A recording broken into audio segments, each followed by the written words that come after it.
Welcome to AllView 360, All Things Real Estate Podcast, with your hosts, Daniel Gutierrez and Shannon Dempsey.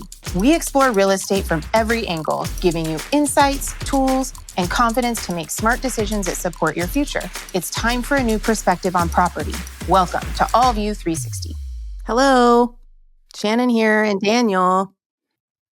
With Macrae. And we have Macrae. Daniel, first, do we want to acknowledge what is happening and why you're wearing your sunglasses inside? The elephant in the room?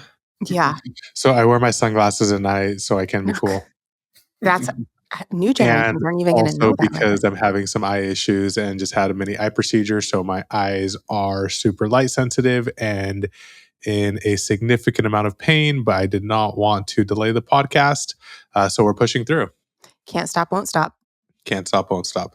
Okay. And today we're going to be talking about the top 10 landlord mistakes and how to prevent them. And we have on our guest, Macrae Carden. Hi, Pleasure Macrae. to be here. Thank you for having me. So Macrae brings a rare combination of leadership, strategic insight, and client focus with a background in real estate development, investment, and experience leading high-performing teams, including serving as captain of the U.S. water polo team. He knows what it takes to lead with purpose and build meaningful relationships that deliver results. And he is actually here with us at AllView, helping build long-term wealth for clients through real estate, and his role is pivotal in expanding that mission, connecting with property owners across Southern California and helping them experience value of full-service platform that truly puts people first.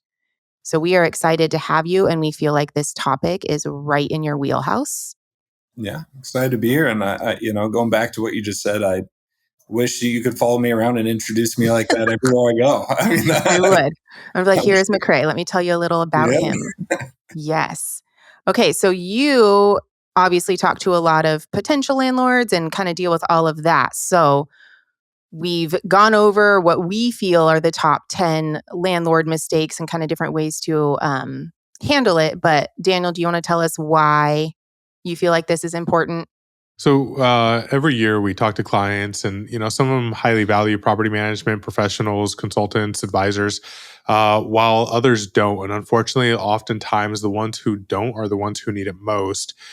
So for a multitude of reasons, we thought it would be really important and valuable for our listeners and the general audience to be able to really understand the value of a property manager, and if making the conscious decision not to use one, at least understand what they need to do, where they need to level up, where they need to be focused on in order to not make, I think, what is the top 10 mistakes we do see clients making when self-managing. And oftentimes we get the calls from those clients saying, hey, this happened, this is going on, can you help me?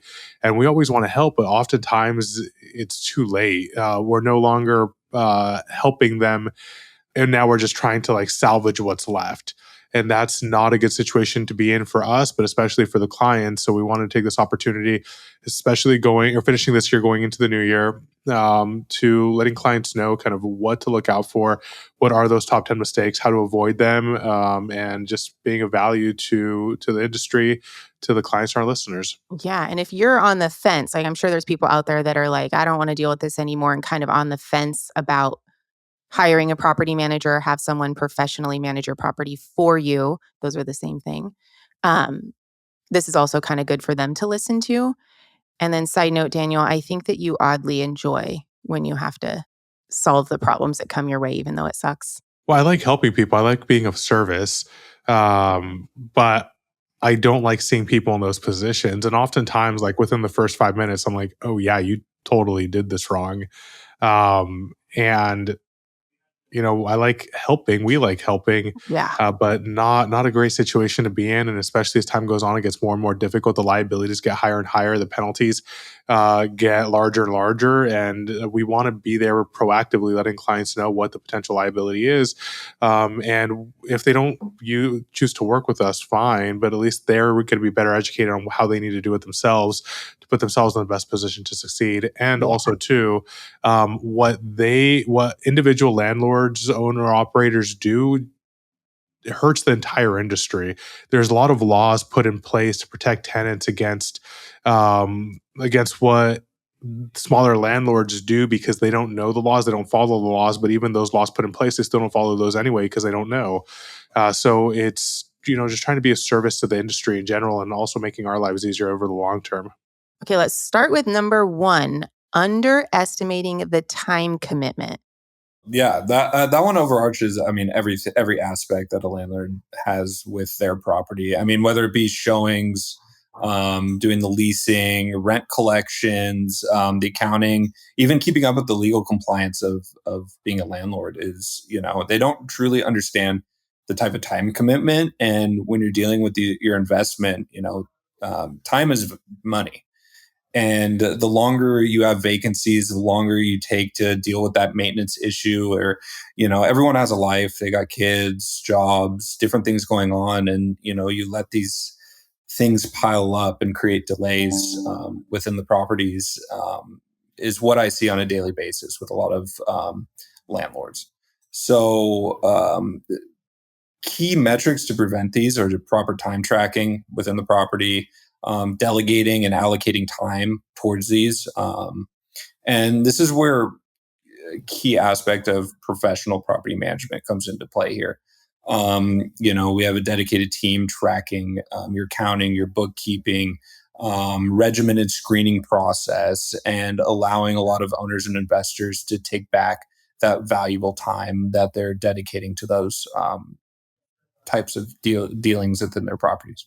Hey, McCray, I don't know if you've run into this, but I often see that the mistake or the issues of properties happen, the repairs and emergency happen nights, weekends, and holidays. Oftentimes, when Right. people are not answering, where vendors won't answer, and where people really underestimate. So that's where having someone like us, that we do have the 24/7 team to be able to answer those vendors who will drop everything on 4th of July, on Christmas Day, Mhm. to go fix a property, fix an issue, really becomes super valuable. Yep, And I 100%. think the time, like the amount of people we have dedicated to the entire process that are working around the clock to make these things happen, from the time that we take over a property to the time that a owner has a full screened application package in their email to review, so much happens to get to that point where you have the qualified applications to look over. And I don't think people realize how all of that goes. And that's with procedure systems.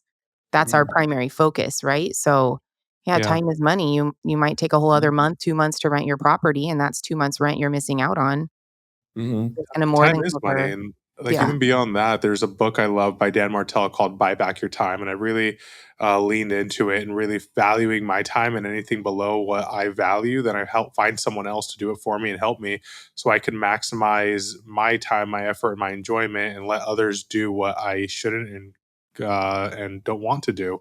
I mean, it's a different way of thinking from our general society, especially some of our, like, older clients, baby boomers, who are taught to just do everything themselves. It requires a different, mind shift. But we, like, our one of our attorneys, we manage his properties for him, and he bills out at a significantly higher rate than what our management costs him. And he goes, "No, it's dumb. Like, I could be helping my clients and billing out at a higher rate versus talking to my tenants for an hour and losing out on all that money." yeah. But like, my financial advisor, at least someone at the firm, he does it on his own, and he comes to me with questions, and I'll answer them because I think he's a friend. But at the same time, I'm like, I think their firm just went over $1 billion in assets under management, and he still does his own property management. I'm like, what are you doing? But Do he you is. tell him to read Buy Back Your Time the I same amount of do. times you've told Yeah, me to? Yeah, he's like, well, no, I want to save that money. And I'm like, okay, like, I'm not that's a gonna push mindset. on it, but for me, I think I've taken the next step in my life to not do things like that. Okay, number two, treating it like a hobby. Yeah, I think this falls in line with the time commitment, but just overall treating your investment as a hobby, whether that be poor record keeping, lack of systems in place. Everyone has their, oh, I'll do it later, I'll do it tomorrow. And, every time you do that, it falls in line. These problems grow bigger and bigger. You got to have the business mindset. You have to have your systems in place for bookkeeping, a clear process. treat it like a business, because it is. Mhm. A lot of people's investments, whether they be first-time landlords or seasoned investors, this is a business, and it should be treated like that. A lot of the properties, aren't keeping track of rent payments, maintenance issues, and it's not that they don't have the time; it's just they don't treat it properly. Yeah. I mean, a hobby is supposed to be fun, and we usually see Yes. people that self-manage, at the time that it no longer is a hobby and no longer fun, and now there's a really big, expensive, litigious situation on their hands, and that's not ideal for anybody. Well, breaking it down even to the reason why people have real estate investments is that passive income, that generational wealth. But if you look at it from that lens, do you go to work as a hobby? Like, no, you do, you do, Shannon. Okay, the majority of people go to Yeah. work to make money, and you do this for the same reason. Why treat it as a hobby? But so many people do, as Macrae is mentioning. Mhm, Yep. mhm. Maybe people just have weird hobbies. Yeah. Okay, number 3. This is my favorite one, and Mhm. this would have been my number 1 if I was in control of everything. Not staying current on rental laws. I Yes. did not realize how often they change. Every day, it seems like, here in California, specifically with that new AB 628, starting January 1st, requiring landlords to provide working refrigerators and stoves. Just keeping up with short laws like that is, I just dealt with a client that we brought in last week that was actually getting sued for fair housing, Big denying one. a service animal. It's just simple things like that can cause so many headaches. And, it's with these laws that are passing every day, and you have to keep up with it. Again, it goes into the time management and allocating time to keep up with these is such a hassle for so many owners. And, you don't realize until you're in the moment when you're dealing with a lawsuit, or you're getting complaints from certain applicants and within these issues, or even keeping up and knowing that you have to provide that working fridge and stove with this new law coming out January 1st. Hey, Macrae, could you go a little bit further into that? I wasn't aware of that. So, what happened in Oh, that no. situation? Team Oh meeting. yeah, so we got a call, 5 units down in San Diego, and self manager for multiple years, lives out of state, and one of his tenants, he had a property vacant, was suing him for a service animal. And he's like, I obviously do not know what's going on with these laws.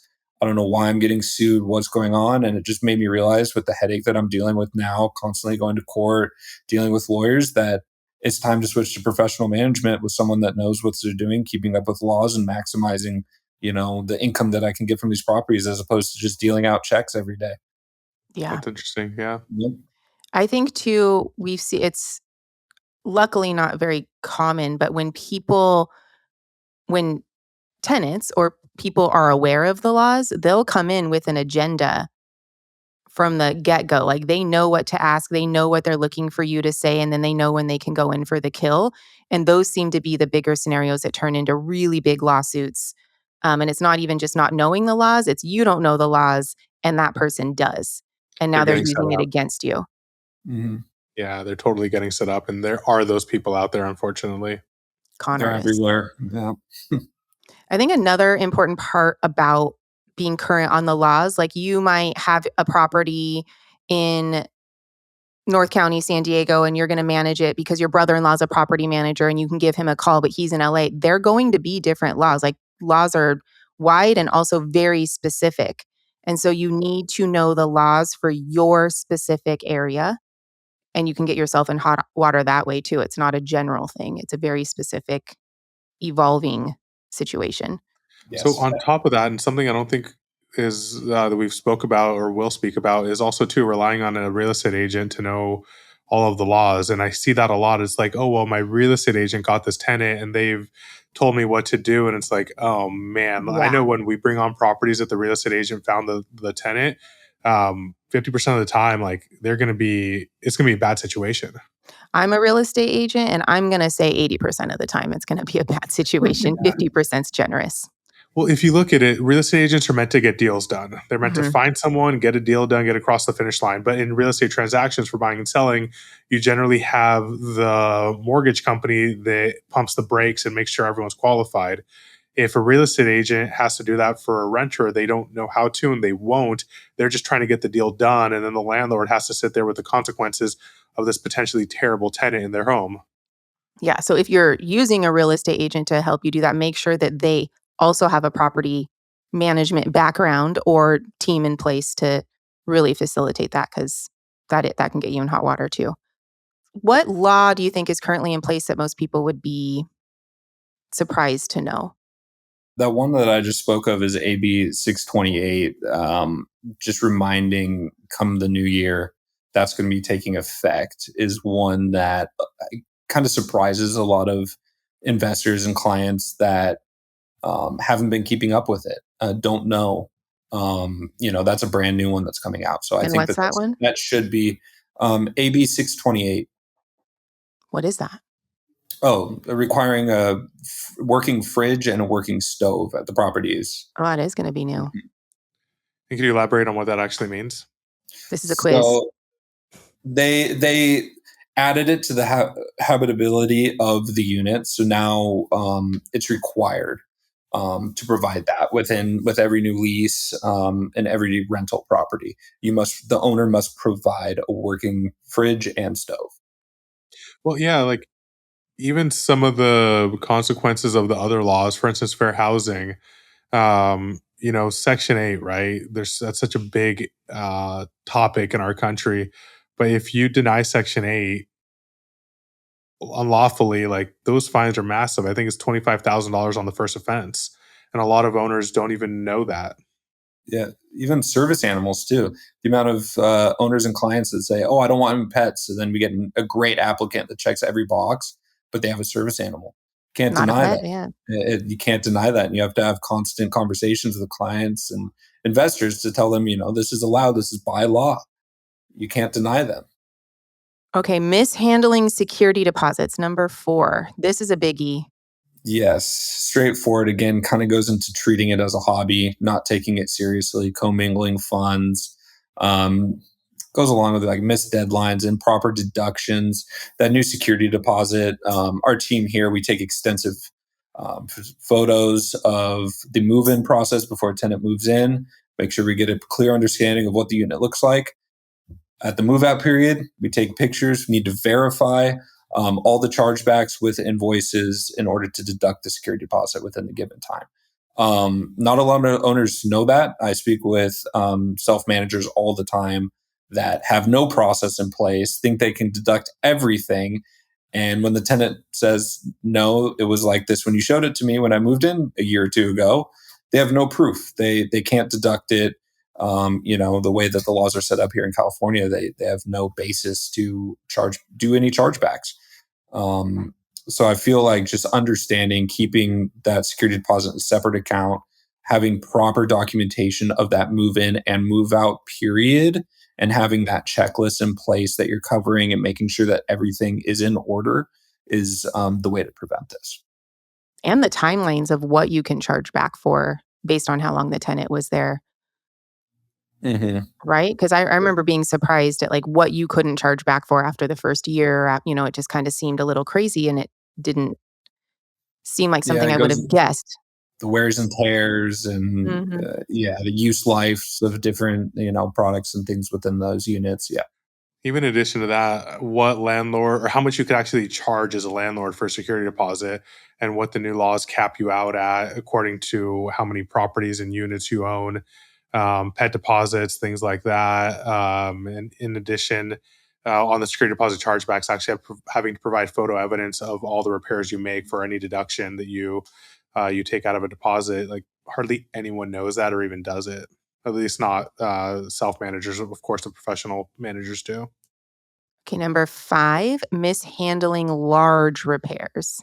Yeah, a lot of clients and investors, they're afraid to put in that money to fix those issues that turn into huge issues down the road and end up overpaying.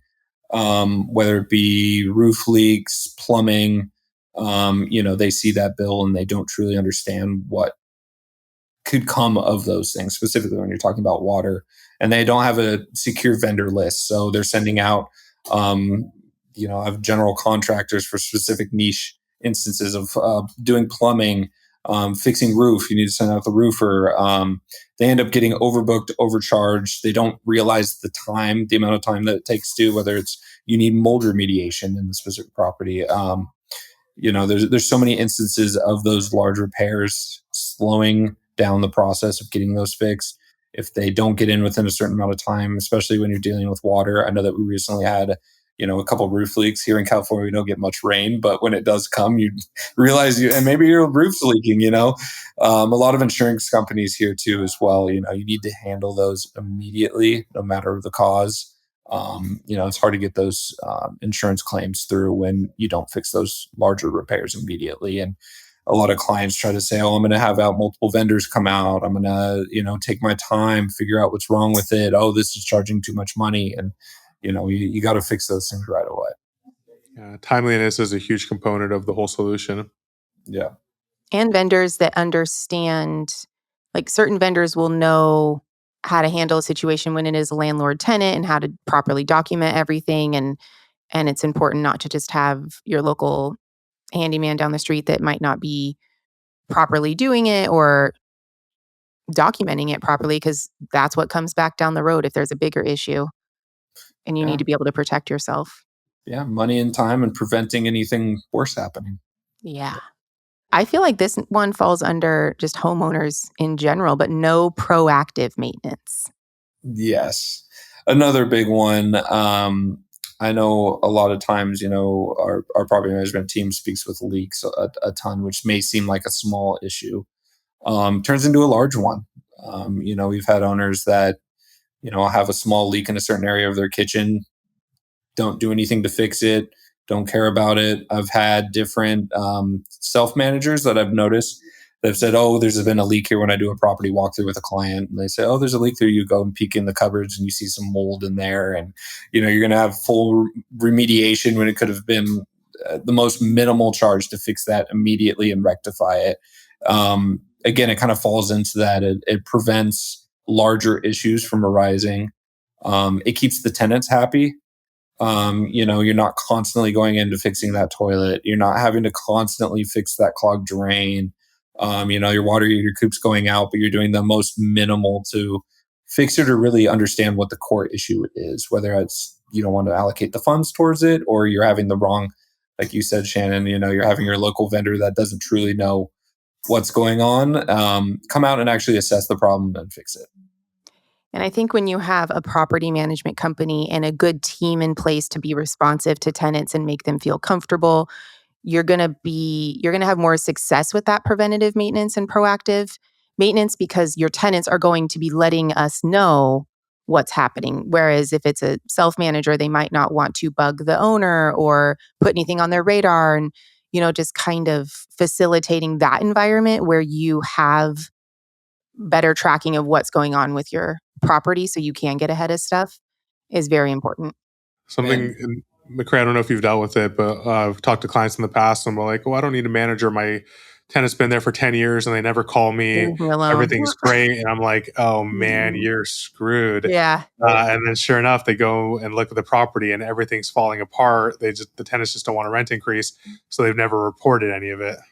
Yeah, I had one along similar lines from a few weeks ago where a client reached out, total nightmare situation. She had a previous property management company managing her property, um, wasn't doing the proactive maintenance, wasn't listening to or receiving any emails from the tenants, calls from the tenants. I think they didn't have hot water for multiple weeks. And these were tenants, like you said, that have been there for 6 to 8 years, knew the owner. And all of a sudden, the owner's now getting calls from these tenants saying, like, what is going on? You have upset tenants who have been great. Everyone wants a tenant that's been in there, pays on time, multiple years. And now, those tenants are upset for good reason. And, just even from a property management standpoint, a bad property management company that doesn't truly take in the value, that an owner is looking for, the types of service, being on the phones, taking on top of these proactive maintenance requests can cause issues like that, even from a poor management company. I was bad with that. I think I was younger and inexperienced, and we had a rental that was brand new. And then the tenants were there for 5 years, and I thought like, "Oh, it's a brand new property, how bad?" And they literally Like there was no carpet there was half carpet there that had been completely destroyed. The other carpet had been cut and torn out. So I don't even know what happened there, and a ton of things going wrong. And I just was dumb and thought I was a real estate agent that could do it. And I regret it. And yeah, Did not you a good chase them down? situation.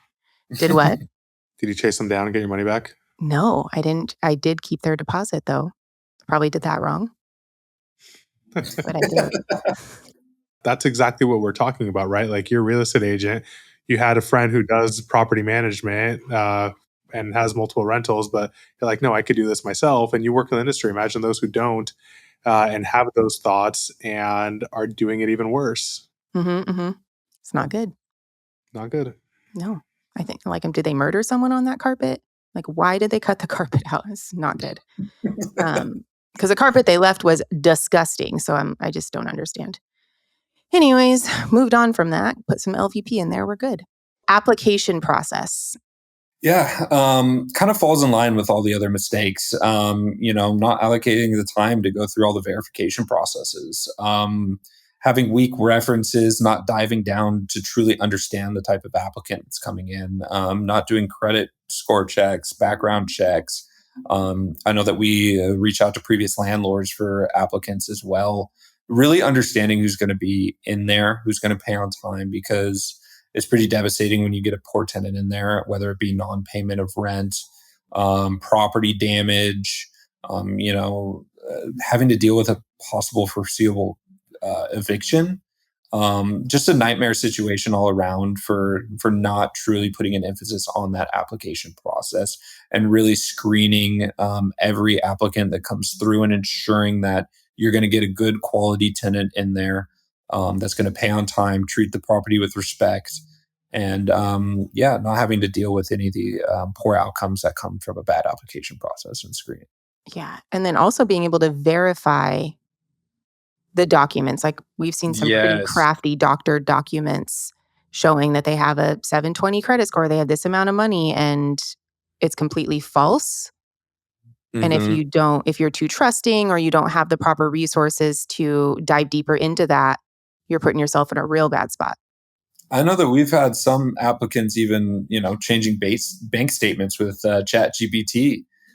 It's craziness. And we partner now with a third-party company that screens it. We get the statements directly from the bank. So we have a pretty regimented screening process here. And, we take pride on it, whether it be from our guarantees as well. And I know that it is time consuming for a self-manager, and, a lot of these things can be skipped, but it is very essential for the health of your investments, making sure that you're getting those payments on time. And most of all, you're not getting that property damage. You want to know who's in there. Does that third-party company, do they catch stuff for you guys?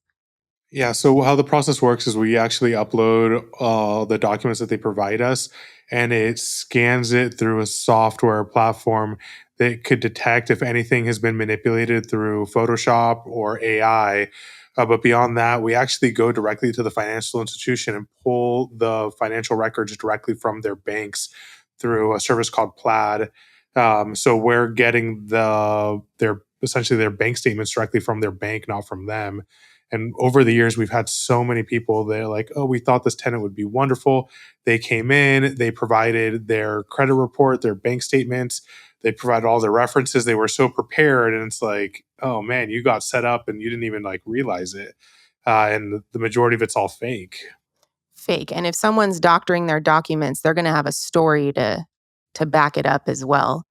Always. Yeah. So not good. Yeah, the application process is a big one. Okay, number 8, a bad listing.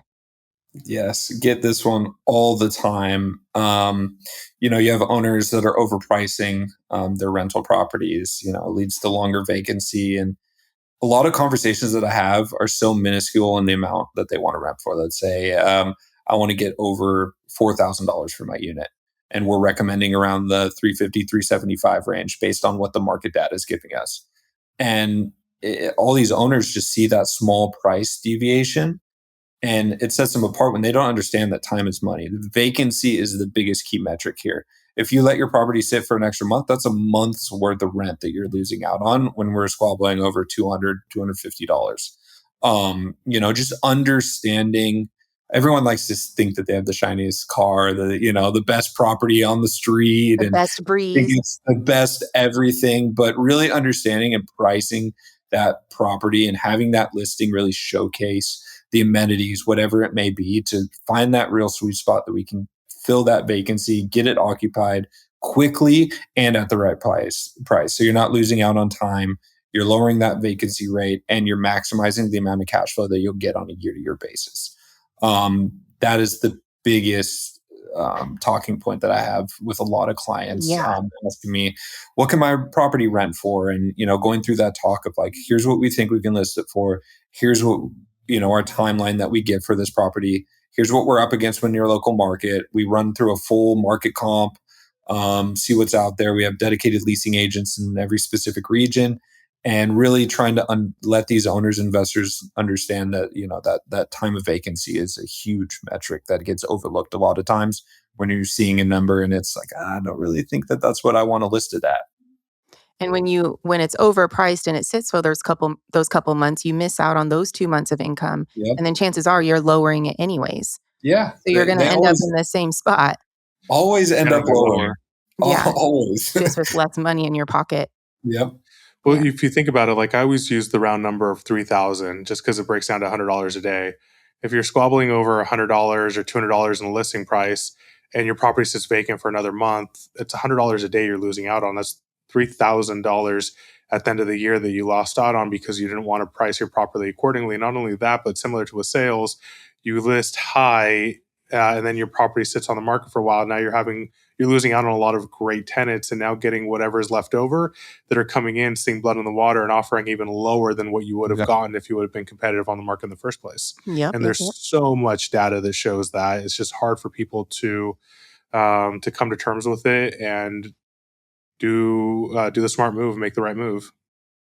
And then also with the listing, it's the presentation of the listing and that whole process, the listing prep, the getting the house rent ready, show ready, Professional proper photos. proper Yep. marketing, proper presentation, everything. The way that it's shown is the leasing agent making it where they're there and they're talking about all aspects of the home and everything like that. So, yeah, bad listings get bad results. Yep.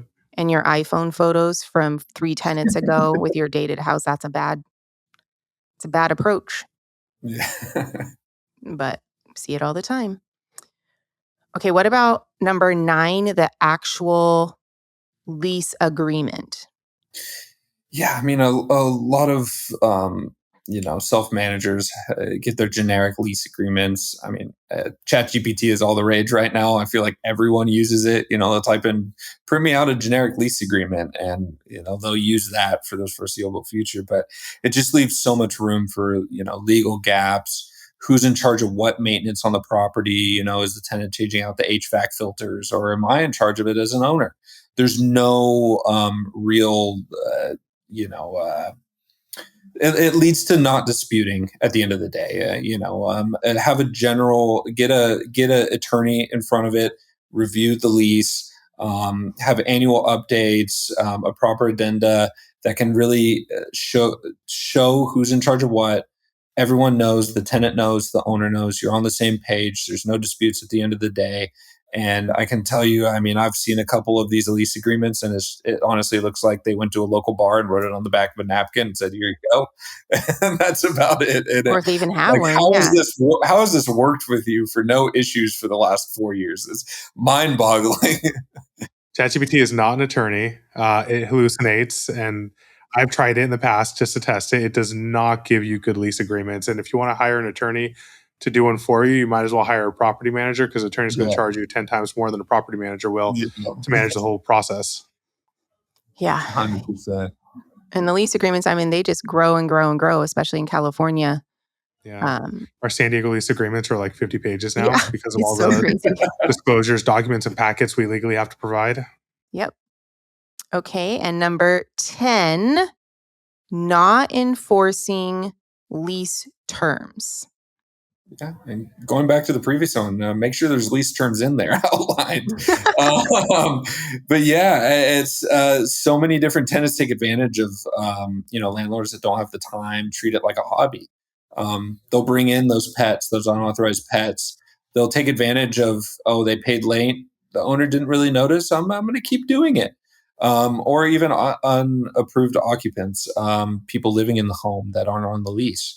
It leads to legal trouble if someone gets injured on there that's on the lease or anything like that. It's um, total loss of control of your investment and your property, and leads to so many future problems. You want to set clear expectations. You want to be consistent about the enforcement, and most importantly, you want to have routine property check-ins, making sure that everyone's following those lease terms and the health of your investment and your property is at the utmost. I think this is a great list. I think anyone that's self-managing should probably listen to this and pay attention. What is your, like, when someone is considering hiring a professional, when should they do it and why? Like in a elevator pitch, what would you say, Mac? Yeah, I would feel when you are starting to think and that it is a huge time commitment. Whether it's your wife's kind of sitting there, your husband sitting there saying like, "Why are you always on the phone?" Like Daniel said, it's Fourth of July. Like, why are you answering the phone right now? You should be with us, with the family, and it's all the tenants calling because the garbage disposal is broken again. Just understanding how much free time it will separate when you hire a professional manager. Vacancy rate. If your property's been on the property for or on the market for a long time, maybe it's time to seek a professional manager to really dive in, see what the market looks like.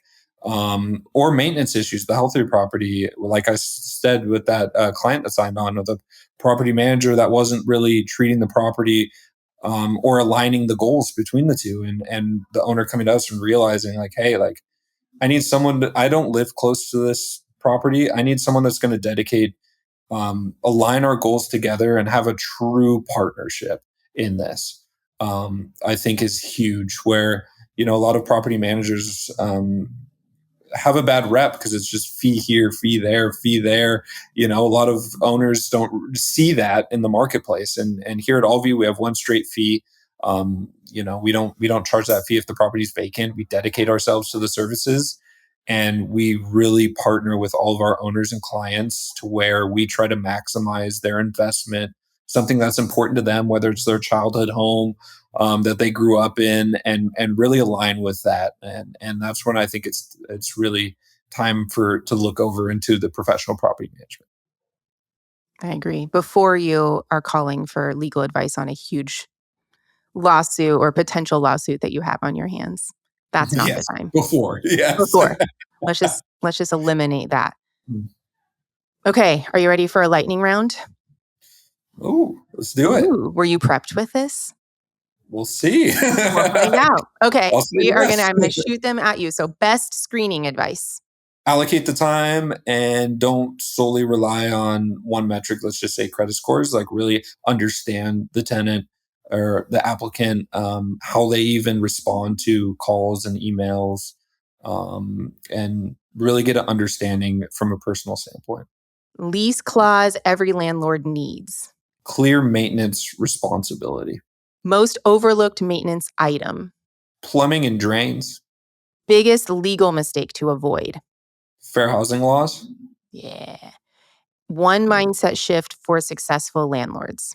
Treating the property like a business, and stop thinking of professional property management as an expense. I would say start viewing professional management as a investment and peace of mind. You nailed the rapid round. Oh, thank you. Daniel, what are your kind of just key takeaways? I've been out of the business development role for a while, but still realizing that no matter how much time passes and how difficult things get, people still do it on their own. They still do it wrong, and um, that there's a lot of improvement that could be made in the industry, and a lot of returns that could be generated if it's done right. And Macrae, if anyone's kind of interested in talking to you more, how does that look? How do they do it? Of course. Yeah. If even if it's just general questions, feel free to give me a call, shoot me an email. Go to our website, allviewrealestate.com.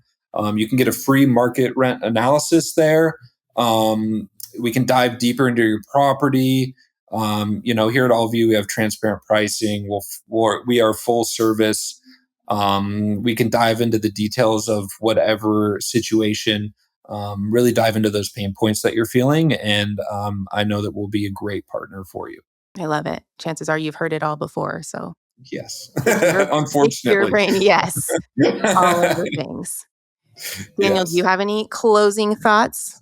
It's getting harder and harder to be an independent landlord. The state and the cities are not making it any easier, and that trend is just going to continue. So whether you want to manage it yourself or hire a professional property manager, make sure that whoever is managing it really knows what they're doing.